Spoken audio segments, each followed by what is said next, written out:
buddy, look at this, huh, you fucking asshole. Now what are you gonna fucking, I wish I would have had it right when I saw him take off. I should have pulled it and saw the whole thing, but I really didn't take it, but I mean, I let him in his mind know. Yeah.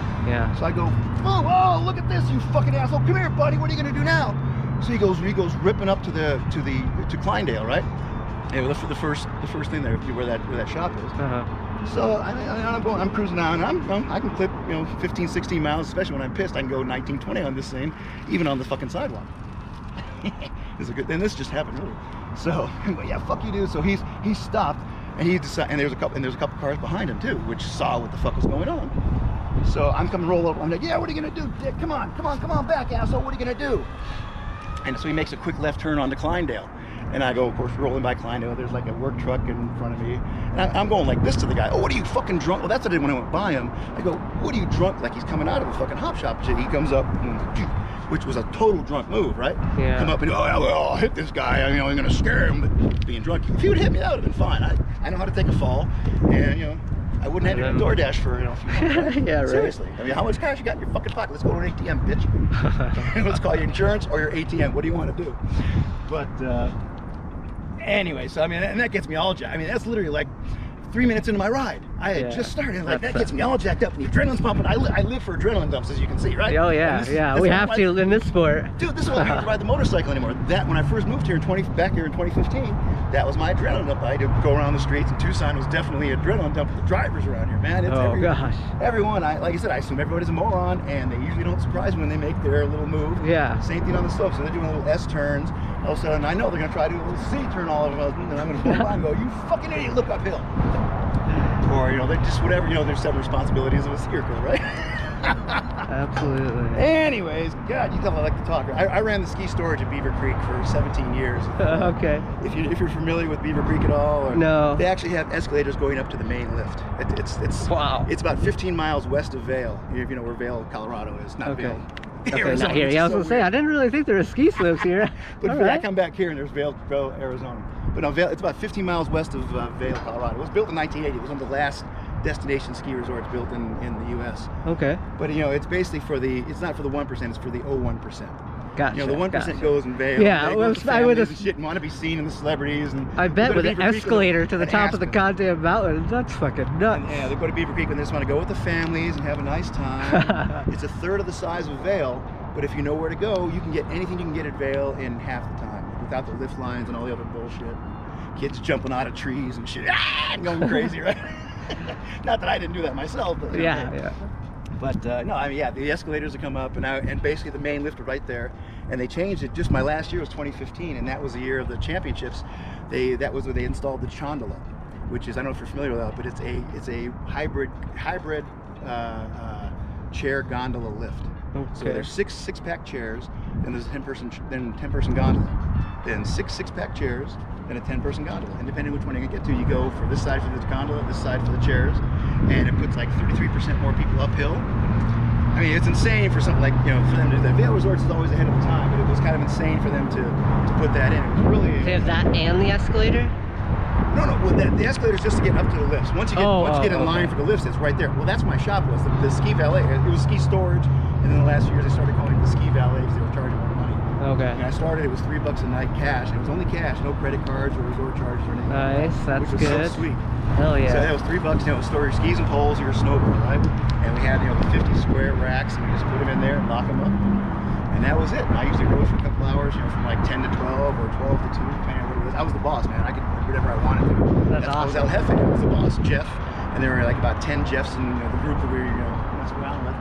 And so of course, I'm the boss, and El Jefe is a nice transliteration, right? Yeah, so that's why I'm the One Wheel Jefe.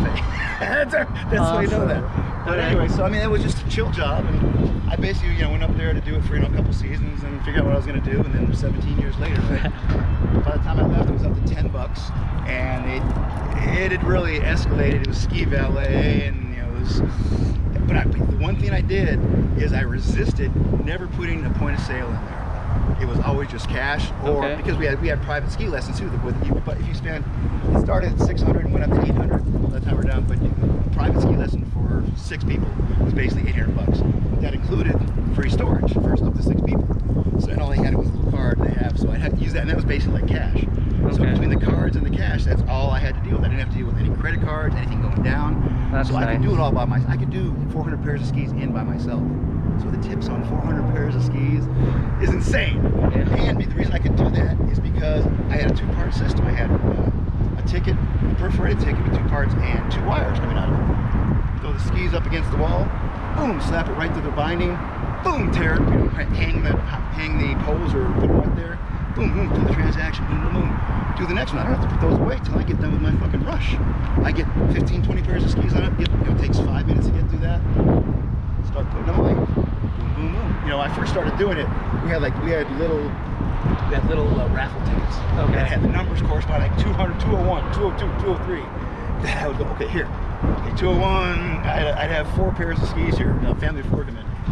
Here's all right, 4 tickets. Here you go. And then I have to right there. 201, 202, 203, 204, and put them away.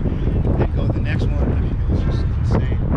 After the first Christmas, I did 600 pairs of skis. I had a couple people.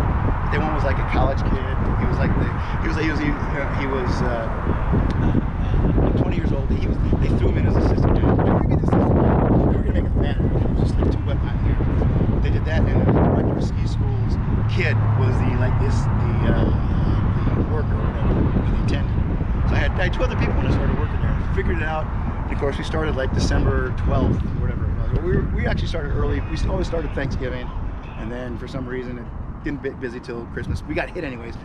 I had 400 right here that I had to walk around. There were another 150 spaces that walk around the building and come back. Jeez. And this was done with raffle tickets, mind you. Oh man, that must have been a nightmare. I mean, back then we would hire anybody if they could fog a mirror and speak English, boy. You couldn't find people to hire. How I got this job? I got there 2 days before the season opened. Sorry about the glasses, man. My eyes are insensitive. I would have taken them. I know it's. Oh, it's okay.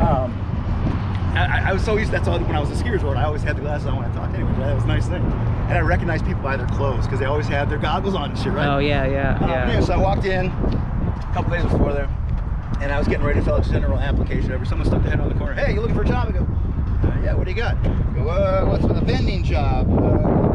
Ski storage, and you're refilling the Coke machines on the mountain. Yeah, okay. What did that pay? $11 an hour plus tips. Like. And this is 1998. That's fucking awesome in '98. Yeah, Holy shit. Yeah. Plus full benefits. I mean, they have their own health insurance, and it was included. We didn't have to pay for it. I mean, or pay like $62 a month or something ridiculous. But they were self-insured, so it was. And up in Vail, it's expensive as hell.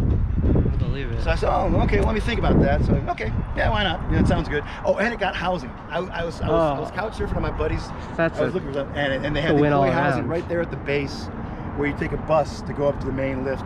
Basically, you take a bus to go up to the escalators, and then take the escalators and walk up to my office. And that was my commute for the first couple of years. That's awesome. Yeah, that was insane. It was absolutely insane. So, anyways, I got metal through the first year, and then I figured after that Christmas, that's when I came with the boss guy and I said, hey, we got to do something about this. That's when he came with the 2-part ticket, and we were paying like $1,500 a year for just tickets. Just to tear off, they were like 10 or 12 cents a piece just to do that. Where before they were going with just raffle tickets that were a couple bucks for thousands. But it just made all the difference. My labor costs went way down because I used to have 2 or 3 attendants. If I got 4, I could take.